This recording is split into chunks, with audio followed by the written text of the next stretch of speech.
Hello friends, digital marketing की इस AI series में आपका स्वागत है। पिछले सेशन में हमने देखा वेबसाइट की बेसिक रिक्वायरमेंट क्या है। हमने देखा कि 3 चीज़ें हमें चाहिए। सबसे पहले हमें डोमेन नेम चाहिए, आपके वेबसाइट का नाम। दूसरे जगह पे हमें सर्वर चाहिए जहाँ आप अपनी फाइलें रख सकें, यानी कि होस्टिंग।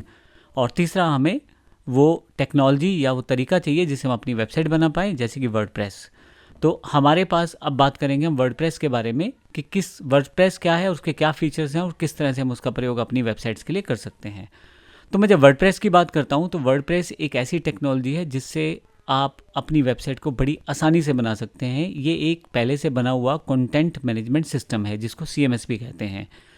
इंटरनेट पे जितनी वेबसाइट चलती हैं लगभग 43% वेबसाइट जो हैं वो वर्डप्रेस से बनी हुई हैं। ये ना केवल आपको वेबसाइट बनाने में मदद करता है, उसको मैनेज करने में मदद करता है, बल्कि बड़ा आसानी से सारे काम करने देता है बिना किसी कोडिंग को जाने हुए। अब अगर हम वर्डप्रेस की बात करें तो वर्डप्रेस के कुछ फीचर्स हैं, उनकी जानकारी लेते हैं और देखेंगे वर्डप्रेस किस प्रकार से हमें वेबसाइट बनाने में मदद करता है। सबसे पहले मैं आपको बता दूं, फ्री और ओपन सोर्स है। आपको इसके लिए किसी भी तरह का कोई पैसा नहीं देना पड़ता, कोई लाइसेंसिंग फीस नहीं देनी, कोई आपको अलग से कोई चार्जेस नहीं देना। आप अपनी वेबसाइट बनाएं, उसको प्रयोग करें। यहाँ पे ये हाईली कस्टमाइजेबल रहता है। अब इसका मतलब ये हुआ कि आप अपने अकॉर्डिंग बड़ी आसानी से चीज़ें बदल सकते हैं और उसके लिए अलग से किसी को कुछ पे नहीं करना पड़ता। थोड़े से एफर्ट हैं, अगर आप वेबसाइट बनाना सीख जाते हैं तो आपके लिए और ज़्यादा आसान हो जाता है अपनी वर्डप्रेस वेबसाइट को मैनेज करना। दूसरा है यूज़र फ्रेंडली। बिगनर्स और एक्सपर्ट्स यहाँ पे लगभग एक जैसे प्रोसेस में रहते हैं क्योंकि ये यूज़र फ्रेंडली रहता है। आपके लिए जैसा है वैसा ही मेरे लिए वर्डप्रेस है। आपको वर्डप्रेस की 1-2 वेबसाइट्स का ट्रेनिंग देखना है, आपको खुद ही क्लियर हो जाएगा। ये बड़ा आसान है वर्डप्रेस में काम करना। हाईली कस्टमाइजेबल, जैसे मैंने पहले बताया, बहुत सारे थीम्स और प्लगइन्स अवेलेबल रहते हैं। अब थीम्स का मतलब आप ऐसे ले लें टाइप्स ऑफ वेबसाइट्स। कोई थीम एजुकेशनल की है, कोई थीम ई-कॉमर्स की है, कोई थीम आपके प्रोफाइल की है, कोई थीम स्कूल की है, कोई थीम कंप्यूटर सेंटर की है। तो डिफरेंट तरह की थीम्स रहती हैं। लेकिन जब आप कोई थीम प्रयोग करते हैं तो वहाँ पे आपके पास प्लगइन से आप उनके फीचर्स को बढ़ा सकते हैं।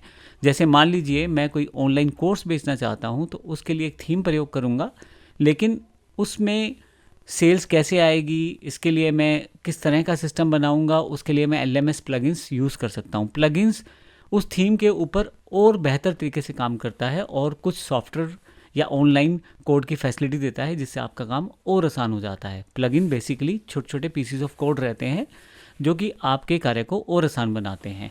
अब इसको ऐसे समझ लीजिए कि थीम एक सिंपल आपका बेसिक लेआउट है, लेकिन उसकी फंक्शनैलिटीज़ ऊपर डालने के लिए आप प्लगइन्स का प्रयोग कर सकते हैं।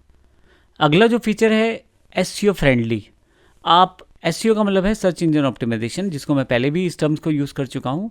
गूगल पे अगर आपको ऊपर आना है तो आपको SEO सेटअप ढंग से करना पड़ेगा, सर्च इंजन ऑप्टिमाइजेशन करना पड़ेगा। अपनी वेबसाइट में वो सारी जानकारियाँ और चीज़ें लिखनी पड़ेंगी जिससे गूगल आपकी वेबसाइट को ऊपर की तरफ लेके आए। इसके लिए हमें पहले से बने बनाए SEO प्लगइन्स मिल जाते हैं, जैसे कि योस्ट SEO। आप आसानी से अपनी वेबसाइट का SEO कर सकते हो, जिससे आसानी से आप अपनी गूगल रैंकिंग को सुधार सकते हो।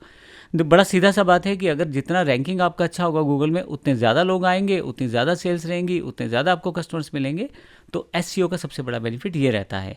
वर्डप्रेस में SEO करना बड़ा आसान है क्योंकि आप प्लगइन्स इंस्टॉल करें और सिर्फ उसकी स्टेप्स को फॉलो करें।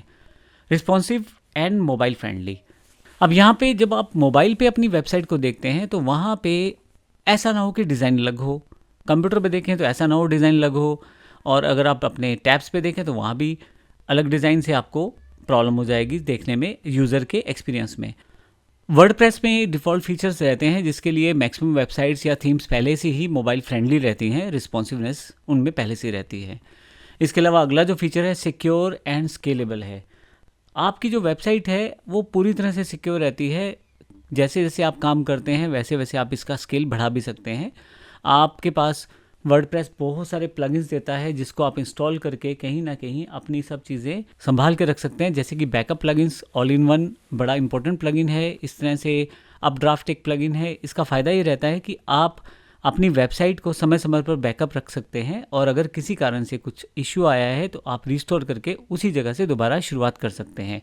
तो कहीं ना कहीं ये सिक्योरिटी भी प्रोवाइड करता है और स्केलेबल भी रहता है, यानी कि आने वाले समय में अगर आपको वेबसाइट को और अच्छे लेवल पे लेके जाना है और फैसिलिटीज़ चाहिए तो आप पेड प्लगइन्स का यूज़ करके भी और बेहतर तरीके से आगे बढ़ सकते हैं। इसके अलावा स्मॉल ब्लॉग से लेके बड़ी बड़ी ई कॉमर्स स्टोर्स तक ये वर्डप्रेस पूरा कामयाब रहता है और आपके लिए आसान करता है आपकी चीज़ें और आपकी वेबसाइट प्रोसेस। अब अगर मैं इसकी बात करूं कि वर्डप्रेस मुझे चूज़ ही क्यों करना है, बहुत सारे प्लेटफॉर्म्स हैं मेरे पास। तो वर्डप्रेस सबसे ज़्यादा प्रयोग होने वाला CMS है, सबसे बड़ी खासियत तो यही है, तभी लोग यूज़ कर रहे हैं क्योंकि ये बहुत ज़्यादा पावरफुल है अपनी कैपेबिलिटीज़ में। इसके अलावा सबसे ज़्यादा प्रयोग होने वाला है तो लोग इसको ज़्यादा यूज़ कर रहे हैं। दूसरा सबसे बड़ा बेनिफिट है, कोडिंग नहीं चाहिए। आप किसी इमेज का लगाना चाहते हो, ड्रैग करो, अपने जाकर अपनी वेबसाइट में ड्रॉप कर दो।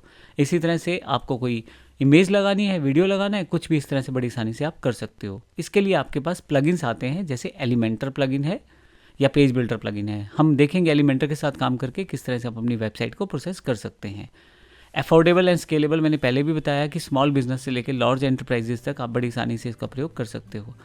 अपडेट्स इसके लिए बड़े रहते हैं रेगुलर। उसका फ़ायदा ये रहता है कि कहीं ना कहीं जो भी नई वायरस इन्फॉर्मेशन है या अटैक्स हैं, उनकी पहले से वर्डप्रेस को जानकारी रहती है और आपकी वेबसाइट वहाँ पे सिक्योर रहती है और सिक्योरिटी बड़ी स्ट्रॉन्ग रहती है इसमें, तो कहीं ना कहीं आपकी वेबसाइट अप टू डेट रहती है।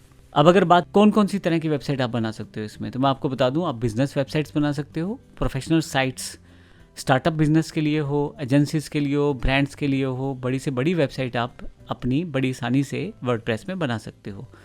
आप वर्डप्रेस में ई कॉमर्स स्टोर्स बना सकते हो, जैसे अमेज़ॉन, फ्लिपकार्ट जैसे स्टोर्स हैं, वैसे तक स्टोर आप बड़ी आसानी से बना सकते हो। लोग आसानी आएंगे, परचेज़ करेंगे, ऑटोमेटिकली पे आउट सिस्टम रहेगा, एक पूरा ऑटोमेटिक सिस्टम रहेगा, बड़ी आसानी से आप परचेज़ कर पाएंगे। ब्लॉग्स और न्यूज़ वेबसाइट्स बना सकते हो।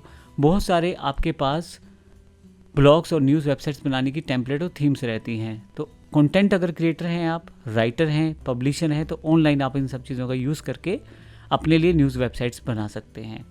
पोर्टफोलियो वेबसाइट्स बना सकते हैं। अगर आप डिज़ाइनर हैं, फोटोग्राफर हैं, फ्रीलांसर हैं, कहीं ना कहीं आप अपनी सर्विसेज को सामने की तरफ दिखाना चाहते हैं, तो आप पोर्टफोलियो वेबसाइट्स बना सकते हैं और ये बड़ी आसानी से वर्डप्रेस में बन जाती हैं।